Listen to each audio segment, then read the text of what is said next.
எல்லாருக்கும் வணக்கம். வணக்கம். ரொம்ப மகிழ்ச்சியாக இருக்கு. இந்த மாதிரியான ஒரு நிகழ்வுக்கு எவ்வளோ பேர் வருவாங்க அப்படின்னு நான் ஆரம்பத்தில் கேட்டேன். என்னை அழைச்சப்போ நான் நினச்சேன் ஒரு 5000 பேர் வருவாங்க அதிகபட்சம் அப்படின்னு. கடைசியில் கேட்டால் 28,000 பேர் ஒரு நிகழ்விலே கலந்து கொள்ளுகிறார்கள். கல்வி தொடர்பான நிகழ்வு. அதற்காக எடுக்கப்பட்டிருக்கக்கூடிய இந்த முயற்சி உண்மையிலேயே பாராட்டுக்குரியது. இப்போ இந்த வீடியோ பார்த்தப்ப எனக்கு ரொம்ப நெகிழ்வாக இருந்தது. அரசு பள்ளிக்கூடங்களுக்காக இவ்வளவு நிதி தந்திருக்கிறார்கள் அப்படின்னு அந்த நன்கொடையாளர்களுக்கு மறுபடியும் வாழ்த்துக்களையும் பாராட்டுகளையும் சொல்லிக்கணும்னு ஆசைப்படுறேன்.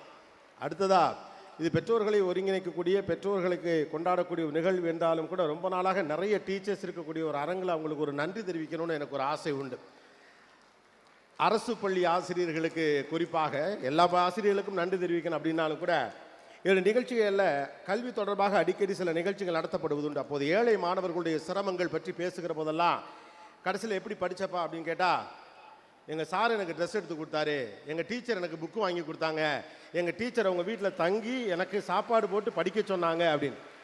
ஒரு பிள்ளை படிக்க வேண்டும் என்பதற்காக உழைக்கிற அத்தனை ஆசிரியர்களுக்கும், அரசு பள்ளி தனியார் பள்ளி ஆசிரியர்களுக்கும் என்னுடைய நெஞ்சார்ந்த நன்றிகள். ஏன்னா நிறைய ஆசிரியர்கள் இங்கே இருக்கீங்க, இந்த இடத்துல இதை சொல்லணும் அப்படிங்கிறதுக்காக ஆசைப்பட்டேன்.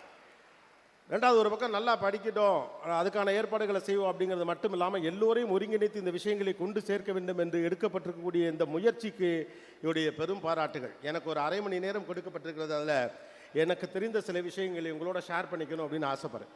நான் உலகத்தின் பல்வேறு இடங்களுக்கு வேலை நிமித்தமாக சென்றிருக்கிறேன், பல பேரை சந்திச்சிருக்கிறேன். அதற்கான வாய்ப்புகள் கிடைத்திருக்கிறது. அங்கே இருக்கக்கூடிய கல்லூரிகள், பள்ளிகள், அங்கே இருக்கக்கூடிய பண்பாட்டு பின்னணிகள் இதெல்லாம் பார்க்குறப்ப ஆச்சரியமாக எனக்கு படும்.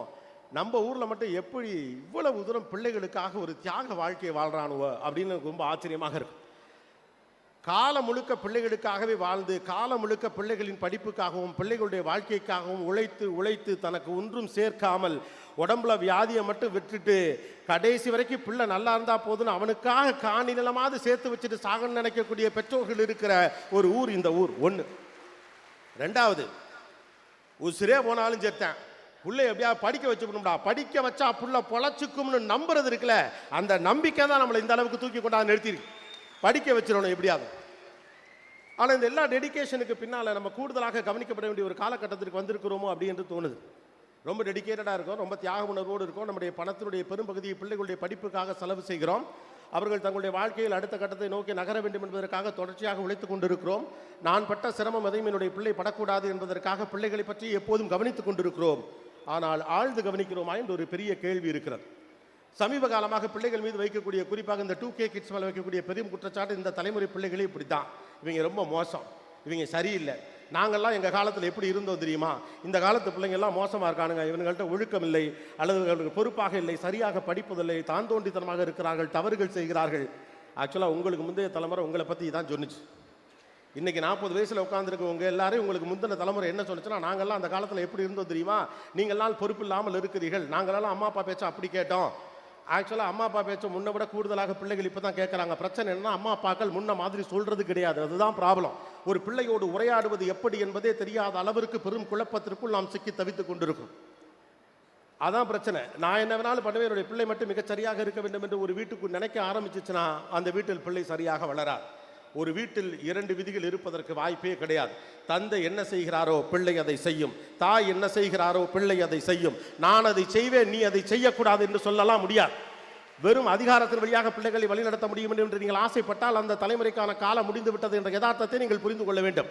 30 ஆண்டுகளுக்கு முன்னதாக இருந்த உலகம் வேறு, இப்போது இருக்கக்கூடிய உலகம் வேறு. நான்லாம் எங்கள் அப்பா முன்னால் நின்று பேசவே பயப்படுவேன். என் பிள்ளைலாம் எதிர்த்து நின்று பேசுகிறான். படிப்பு அதைத்தான் சொல்லி கொடுத்துச்சு. தப்புனா அப்பாவாக இருந்தாலும் கேள்றான்னு சொல்லி கொடுத்துச்சு. சமூகம் இருந்தாலும் கேள்றான்னு சொல்லி கொடுத்துச்சு. அரசியல் தப்பு பண்ணால் கேள்வி கேளுன்னு சொல்லிச்சு. சமூகம் தப்பு பண்ணால் கேள்வி கேளுன்னு சொல்லிச்சு. நான் தப்பு பண்ணால் சொந்தமாக என்ன கேள்வி கேளுன்னு சொல்லிச்சு. படிப்பு அதைத்தான் செஞ்சிருக்கு. அப்போ எதிர்த்து பேசுகிறவனை, திமிர் பிடித்தவன் என்ற முத்திரை குத்தி கடைசியில் பிள்ளைங்க எல்லாம் மோசம்னு முடிவு பண்ணி அபேண்டன் பண்ணக்கூடிய ஒரு இடத்துக்கு போயிட்டான். இவனுங்களுக்கெல்லாம் சொன்னால் புரியாது. அவர்களுக்கு புரியும்படியாக சொல்லவில்லை என்பதுதான் இங்கே இருக்கக்கூடிய சிக்கலே ஒழிய இவர்களுக்கெல்லாம் சொன்னால் புரியாது. இந்த காலத்து பிள்ளைகள் எல்லாம் காது கொடுக்க கேட்க தயாராக இல்லை. எந்த காலத்திலும் பிள்ளைகள் காது கொடுத்து கேட்க தயாராக இருந்தவர்கள் அல்ல.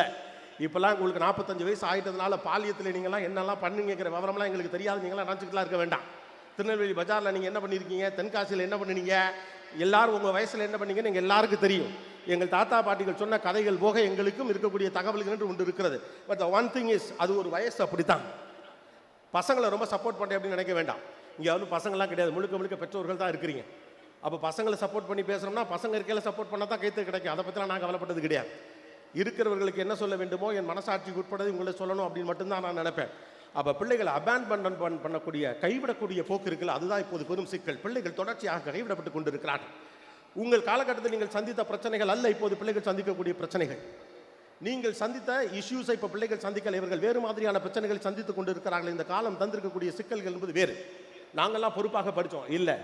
நீங்கள் இருந்த காலகட்டத்தில் இந்த டிஸ்ட்ராக்ஷன்ஸுக்கும் இன்னைக்கு இருக்கக்கூடிய டிஸ்ட்ராக்ஷன்ஸுக்கும் நிறைய வித்தியாசம் இருக்குது இல்லையா? அதிகபட்சம் உங்களுக்கு என்ன பெரிய டிஸ்ட்ராக்ஷன்ஸ் இருக்கும்? 20 வருஷத்துக்கு முன்னால் திருநெல்வேலியில் ஒரு படம் ரிலீஸ் ஆகும், தென்காசிலேருந்து வந்து பார்த்துருப்பீங்க, தூத்துக்குடிலேருந்து வந்து பார்த்துருப்பீங்க. புது படத்தை பார்த்தேன், ஊருக்குள்ளே ஹீரோ மாதிரி சுற்றி திரிவான், அவன் கதை சொல்லிட்டு இருப்பான் ஊருக்குள்ளே. அவன் முன்னால் கதை கேட்கறதுக்கு 10 பேர் போவீங்க, அவன் ஒரு கதை சொல்லுவான், படத்தில் அது வந்தே இருக்க ரைட்டா. ஆனால் இன்றைக்கி 1008 டிஸ்ட்ராக்ஷன், 1000 டிவி சேனல் ஓப்பன் பண்ணால் அத்தனை சோஷியல் மீடியா பிளாட்ஃபார்ம்ஸ், எங்கிட்டு திரும்பினாலும் மால், அங்கிட்டு திரும்பினா இது, இங்கிட்டு திரும்பினா இது, இதுக்கு நடுவில் ஒரு பிள்ளை படிக்கிறான் ரைட்டா. ஒரு பிள்ளைக்கு நாம் கொடுத்துருக்கக்கூடிய சமூக சூழலுக்குள் இருந்து கொண்டு அந்த பிள்ளை எப்படி பிஹேவ் பண்ணுறான்னு முதல்ல அப்சர்வ் பண்ண தயார் பண்ண. முதலில் பிள்ளைகளை ஏற்றுக்கொள்ளுங்கள். இதுதான் நான் உங்கள்கிட்ட வைக்கக்கூடிய மிக முக்கியமான கோரிக்கை. Please accept the kids as they are. எப்போது நீங்கள் ஏற்றுக்கொள்ளுகிறீர்களோ அப்போதுதான் அவர்கள் நீங்கள் மாற்றத்தை கொண்டு வர முடியும். நீ உருப்பட மாட்டேன்னு ஒத்த வார்த்தையை சொல்லிட்டு ஒதுங்கிக்கிறதுக்கு பேர் புத்திசாலித்தனம் கிடையாது. உங்களுடைய இயலாமையை இது காட்டுகிறது. இப்படி சொல்லுவதால் நீங்கள் என் மீது வருத்தப்படலாம், பரவாயில்ல, இருந்துட்டு போட்டும். நான் நிறைய நேரத்தில் பேசுகிறப்ப பேசும்போது கோவம் வரும். அப்புறமா வீட்டுக்கு போய் மல்லாக்கப்படுத்து விட்டத்தை பார்த்து யோசிக்கிறப்ப தம்பி சரியாக தான் சொன்னான்னு தோணும். அப்போ புரிஞ்சா கூட எனக்கு போதும். பிள்ளைகளை தயவு செய்து கைவிட்டு விடாதீர்கள். இன்றைக்கு இருக்கக்கூடிய பிள்ளைகள் பல்வேறு விதமான மனச்சிக்கல்களுக்கு ஆளாகி கொண்டிருக்கிறார்கள். அவர்கள் நண்பர்கள் வட்டத்தை தாண்டி அவர்களுக்கு தேவைப்படக்கூடிய ஒரு மென்டார்ஷிப் தேவைப்படுகிறது. நீங்கள் எப்படிப்பட்ட ஒரு பேரண்டாக இருக்கீங்கன்னு நீங்கள் வச்சு தான் இன்றைக்கி ஒரு பிள்ளை இருக்க முடியும். தந்தை எப்படி தன்னுடைய தாயை நடத்துகிறாரோ அப்படித்தான் சமூக வெளியிலே அவன் இன்னொரு பெண்ணை நடத்த தலைப்படுவான். அப்பா அம்மாவுக்கு மரியாதை தருகிறார், அம்மாவை நாணயமாக நடத்துகிறார் என்றால் அவன் சமூகத்திலே பெண் பிள்ளையிடம் நாணயமாக நடந்து கொள்வான். அம்மா அப்பாவுக்கு மரியாதை கொடுக்கிறார் என்பதை பார்க்கிற ஒரு பிள்ளை தான் அப்பா இன்னும் அண்ணனுக்கு மரியாதை கொடுக்கும், சமூகத்திற்கு மரியாதை கொடுக்கும். உங்கள் வீட்டுக்கான பாடத்தை வீடுகள் தான் தொடங்கி வைக்கின்றன. We guys are trying to be a perfect parent. ஒரு சிறந்த பெற்றோராக இருக்க வேண்டும் என்று நினைத்துக் கொண்டிருக்கிறோம். அதெல்லாம் அப்புறம் பார்த்துக்கலாம். ஒரு நல்ல பெற்றோராக இருப்பதற்கு முதலில் முயற்சி செய்வோம். அதுதான் இங்கே ரொம்ப முக்கியம். எல்லாரும் பெர்ஃபெக்ட் பேரண்டாக இருக்கிறோம்னு கேட்குறோம். கேள்விகள் மீது கேள்விகள் வைத்துக் கொண்டே இருக்கோம். ஒழுங்கா படிச்சியா, அதை செஞ்சியா, இதை செஞ்சியா, இதை செஞ்சியா. வெற்றியை தவிர வேற என்ன கேள்வி இந்த சமூகம் அவனை நோக்கி வைக்கிறது? நல்லா இருக்கியா, சந்தோஷமா இருக்கியா, உன் நண்பர்கள் யார், என்ன படித்தாய், என்ன புதிதாக கன்சியூம் பண்ண, என்ன விஷயம் புதுசாக தெரிஞ்சு வச்சுருக்க, வா உட்காந்து பேசுவோன்னு பேசுகிறோமா? இப்போலாம் நான் சொல்கிறப்ப கோபிநாத் நீ வந்து பேசிட்டு போயிடலாம்டா, வாயை கொடுத்தா 5 நிமிஷம் பேச மாட்டேங்கிறான், இங்கே வீட்டிலே தங்க மாட்டேங்கிறான். வீட்டில் தங்காமல் இருக்கான், சிக்கல் தான். பிள்ளை எப்போது வீடு தங்க தயாராக இருக்கிறதோ அப்போதே பாதி பிரச்சனை முடிந்து விட்டது. இன்னைக்கு இருக்கக்கூடிய பெரிய சிக்கல் இருந்தமா, வெளி உலகம் ரொம்ப இழுக்குது மனுஷனை, உங்களே இழுக்குது இல்லையா? நான் அந்த கூட்டத்திலேருந்து இறங்கினேன், மினிஸ்டர் இறங்கினாரு, பெரியவங்களாம் இறங்கினாங்க. அவ்வளோ பேர் வந்து படக்கு படக்கு படக்கு படக்குன்னு செல்ஃபிலாம் எடுக்கிறாங்க. எடுத்தவங்களாம் யாருன்னு பார்த்தா பெரியவங்க தான். எடுத்தவங்களாம் யார்? பெரியவங்க தான். நானும் எவ்வளவோ சொல்கிறேன், கும்பிட்டெல்லாம் கேட்குறேன், நிகழ்ச்சி பாதிக்கப்படுங்க, சொன்னால் கேளுங்க, நான் போவேல எடுக்கிறேன். இதில் யார் போட்டாலாம் எடுத்தது யார்? பெரியவங்க தான். ஆனால் நாம தான் சொல்கிறோம் பிள்ளைகள் செல்ஃபோன்களை சரியாக பயன்படுத்தலை, எப்போ பாரு ஃபோன்லேயே மூழ்கி கிடக்கிறான். அதை பற்றி பெருசாக தெரியாது, நமக்கே அதை யூஸ் பண்ணுறதுக்கு இவ்வளோ ஆசை இருக்கே, அதை பற்றி எல்லாம் தெரிஞ்ச அந்த பையனுக்கு அந்த பொண்ணுக்கு அதை யூஸ் பண்ணுறதுக்கு எவ்வளோ ஆசை இருக்கும். அப்போ வழிநடத்தல் எங்கிருந்து தொடங்குகிறது? வீடுகளில் இருந்து தொடங்குகிறது.